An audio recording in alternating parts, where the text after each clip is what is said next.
श्री कृष्णाय नमः। श्री गोपीजनवल्लभाय नमः। श्रीमदाचार्य चरण कमलेभ्यो नमः।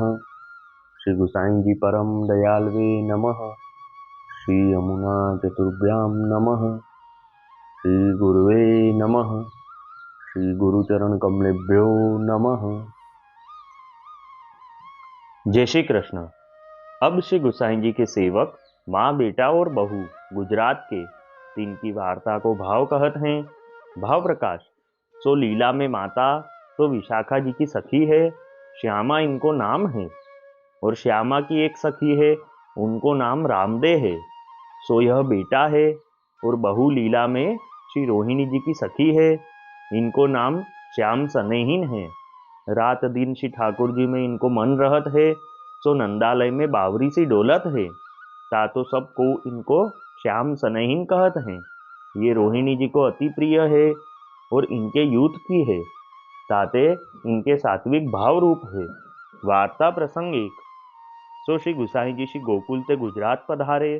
सो माँ और बेटा श्री गुसाई जी के पास आई के विनती करी के कहो, जो महाराज आप कृपा करी के हमको अपने सेवक करिए। तब इन माँ बेटा अंते श्री गुसाई जी ने यह आज्ञा करी, जो तुम दो स्नान करी के नए वस्त्र पहरी के हम पास आओ, जब हम तुमको सेवक करें। तब वे दो माँ बेटा स्नान करी, नए वस्त्र पहरी श्री गुसाई जी के पास हाथ जोड़ी के आई ठाड़े भये। तब श्री गुसाई जी आप कृपा करी के उन दोनों को नाम निवेदन कराई के कहे, जो आज तुम यहाँ ही महाप्रसाद लीजियो। पाछे आप श्री गुसाई जी भोजन करी आचमन करी, बीरी अरोगी उन दो माँ बेटान को महाप्रसाद की पात्री अपने श्रीहस्त सो श्री गुसाई जी धरी। तब वे दो माँ बेटा अति आनंद पाई के महाप्रसाद लिए। पाछे श्री गुसाई जी भोजन करी विश्राम किए। पाछे उत्थापन समय श्री गुसाई जी उठी के उन माँ बेटान को सब सेवा को प्रकार नित्य को तथा उत्सव को आप कृपा करी बताई दिए। सो माँ बेटा भगवत सेवा पधराई ले जाई के प्रीति पूर्वक सेवा करन लागे।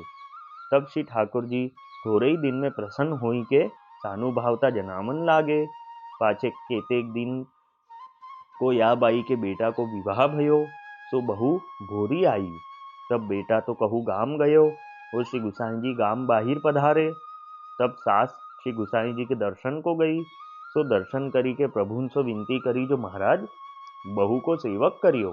पाछे बहू को सास ने श्री गुसाई जी के पास नाम पाईवे को पठाई। और वह सास बहू सो सास ने कही, जो श्री गुसाई जी आप कहे सो तू कहियो। सो प्रभु या बहू सो कहियो, जो आऊ बेठी। तब या बहू ने हूँ ऐसे ही कही, जो आऊ बेठी। ये सुनी के श्री गुसाई जी हंसे और जानियो बहू भोरी है। तब श्री गुसाई जी उठी के वाके पास आए के 3 बार अष्टाक्षर मंत्र कहो। सो बहू ने हूँ अष्टाक्षर मंत्र कहो। इतने में काहू वैष्णव ने सास से ये बात जाई के कही। सो सास श्री गुसाई जी पास आई, अपराध क्षमा कराई विनती करी, बहू को समर्पण श्री गुसाई जी पास करवायो। पाछे प्रभु सास ते कहो, जो अब श्री ठाकुर जी की सेवा या बहू के पास कराइयो। तब सास ने कही, जो महाराज ये तो बावरी है, सेवा में कहा समझेगी। तब श्री गुसाई जी ने आज्ञा करी, जो श्री ठाकुर जी आप सिखाई लेंगे।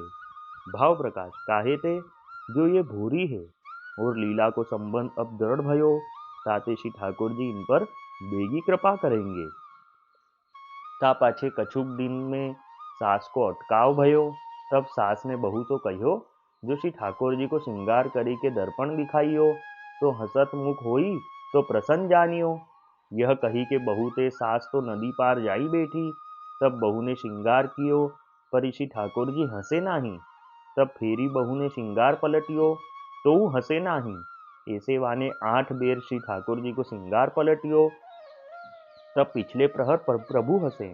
भाव प्रकाश तो काहे ते, जो पुष्टि मार्ग में जब लो आरती न होई, तब ताई प्रभु अनुभव न जतावे। सो बहू को आरती कराईवे के ताई 8 बेर श्रृंगार पलटायो। तब बहू शमित वे दुखी भई। तब आरती उत्पन्न भई। तब प्रभु वापर कृपा करी के हंसे। ता पाछे नित्य ही श्री ठाकुर जी वा के संग हास्य विनोद करते। या प्रकार सानुभावता जनावन लागे। जो चाहिए तो वो पास मांगे कि प्रभु आरोपते। पाछे वह श्री ठाकुर जी सो कहती, जो कछु सेवा में भूल पड़ेगी तो हो अपने पीहर चली जाऊंगी। सो वह बहू बहुत भूरी हती। वासो श्री ठाकुर जी जा प्रकार कहते ताही प्रकार वह सेवा करती। पाछे पांचवें दिन सास सेवा में नहाई। तब वह श्रृंगार करन बैठी। ता समय सास को नींद को झोंका आयो। तामे श्री ठाकुर जी कहे, जो मोको श्रृंगार बहू के हाथ को बहुत ही आछो लागत है। ताते तू रसोई करी की सेवा करी और बहू मेरो नित्य श्रृंगार करेगी। ता दिन ते वह बहू नित्य श्रृंगार करन लागी। सो बहू सो श्री ठाकुर जी हास्य विनोद आदि करी सब रस को अनुभव करावते। सो वे माँ बेटा बहू श्री गुसाई जी के बड़े ही कृपा पात्र भगवदीय हैं। सो उनकी वार्ता कहाँ ताही कहिए। अब वार्ता का संक्षिप्त सारांश हिंदी में। अब श्री गुसाई जी के सेवक माँ बेटा और बहू गुजरात में रहते। तो लीला में माता का नाम श्यामा है और श्यामा की एक सखी है जिनका नाम रामदे है। वह यहाँ इनका बेटा हुआ। और बहू लीला में रोहिणी जी की सखी है और इनका नाम श्याम सनेहीन है। तो जब श्री गुसाई जी श्री गोकुल से गुजरात को पधारे, तब ये माँ बेटे ने श्री गुसाई जी के पास आई के विनती करी कि महाराज हमें सेवक करिए। तब श्री गुसाई जी ने उनको स्नान करवा के सेवक किया। फिर श्री गुसाई जी आप भोजन में पधारे। फिर भोजन करके महाप्रसाद की पातल अपने श्रीहस्त से माँ बेटे को धरी। फिर दोनों ने महाप्रसाद आनंद से लिया। फिर श्री गुसाई जी आप तनिक विश्राम करके उठे। फिर इन माँ बेटे को आपसी ने सेवा का सब प्रकार समझाया। फिर वह माँ बेटे भगवत सेवा पदरा के आनंद से सेवा करने लगे। तो श्री ठाकुर जी उन पर प्रसन्न होके थोड़े से ही दिनों में सानुभावना जनाने लगे।